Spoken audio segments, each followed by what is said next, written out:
Hello વિદ્યાર્થી મિત્રો, સ્વાગત છે તમારું મારી ચેનલ નિર્ભય સ્ટુડન્ટમાં। અને આજે આપણે ફરીથી નેક્સ્ટ પાર્ટ લઈને આવી જ ગયા છીએ ચેપ્ટર 2નો। અને આપ સૌને હેપી રક્ષાબંધન। અને આપણે શરૂઆત કરીએ હૈદરાબાદ અને કર્ણાટકની બીજા ચેપ્ટરનો બીજો પાર્ટ આપણે આજે શરૂઆત કરીશું। તો સિમ્પલ રીતે તમને પ્રસ્તાવનામાં સમજાવી દઉં તો હૈદરાબાદની કઈ રીતની સ્થિતિ હોય છે। તો જે હૈદરાબાદ રાજ્ય છે તેનો જે નિઝામુલ મુલ્ક કહેવાતો આસફ જહાં છે તેના મૃત્યુ બાદ આપણે કહીએ તો હૈદરાબાદના રાજ્યનો પાયો નખાયો એમ કહી તો ચાલે। હું તમને પહેલાં એક વાર વાંચીને સમજાવી દઉં, પછી તમને આખો વિડીયો સમજાવું। હૈદરાબાદ રાજ્યની સ્થાપના ઈસવીસન 1724 આસફ જહાંએ કરી। તે પાછળથી નિઝામુલ મુલ્ક તરીકે ઓળખાયો। ઔરંગઝેબના મૃત્યુ બાદ તેણે દક્ષિણમાં જઈ ક્રમશઃ હૈદરાબાદ રાજ્યનો પાયો નાખ્યો। અંદર ખાને મુઘલ સામ્રાજ્યથી સ્વતંત્ર રહેવાનું નક્કી કર્યું। મુઘલ સામ્રાજ્યના નમૂના અનુસાર દખ્ખણમાં પણ તેણે વ્યવસ્થિત વહીવટી પદ્ધતિનો પ્રારંભ કર્યો। તેના દિવાન પૂરણચંદે દખ્ખણમાં મહેસૂલી વ્યવસ્થા સ્થાપવામાં તેને મદદ કરી। તેનું મૃત્યુ થતાં તેનું રાજ્ય જે હતું તે અંધાધૂંધીમાં ફેલાયું।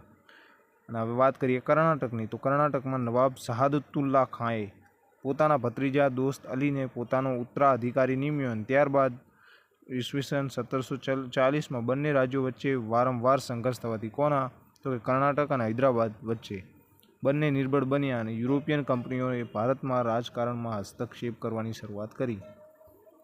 હવે હૈદરાબાદની વાત કરવી તો હૈદરાબાદ જે રાજ્ય છે તેની સ્થાપના 1724માં આસફ જહાંએ કરી। તેનું જે બીજું નામ હતું નિઝામુલ મુલ્ક તરીકે, તે તમારે અંડરલાઇન કરી રહેવાનું રહેશે। અને વાત કરીએ કે ઔરંગઝેબનું જે મૃત્યુ થયું તેના બાદ જે હૈદરાબાદ રાજ્યનો પાયો નાખ્યો તો તે હતા એ આસફ જહાં, તેમને ખબર પડી ગઈ તમને। અને જે અંદર ખાન એટલે કે ગુપ્ત રીતે તેને મુઘલ સામ્રાજ્યથી સ્વતંત્ર રહેવાનું નક્કી કર્યું હતું કે જેથી મુઘલ સામ્રાજ્યને ખબર ના પડે કે હું કઈ રીતની નીતિનો અપનાવીશ એમ, એવું આસફ જહાંએ નક્કી કર્યું હતું।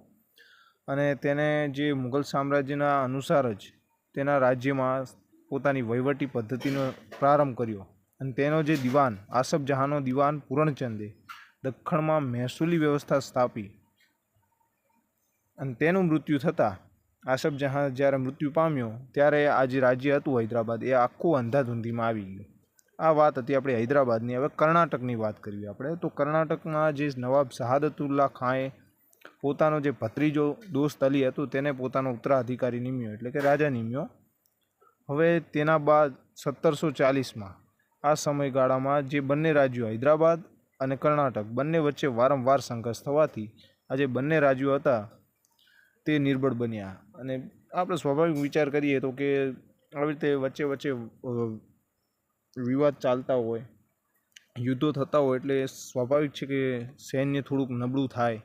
અને તેના કારણે જે ફાયદો છે એ અંગ્રેજોએ લઈ લીધો, એટલે યુરોપિયન કંપનીએ તેનો ફાયદો લઈ ભારતમાં રાજકારણમાં હસ્તક્ષેપ કરવાની શરૂઆત કરી।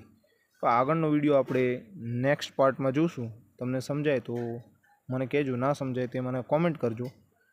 અને નેક્સ્ટ પાર્ટ આપણે લાવવાના જ છીએ થોડાક જ દિવસોમાં। વિડીયોને લાઈક કરો, સબસ્ક્રાઈબ કરો આપણી ચેનલ નિર્ભય સ્ટુડન્ટને।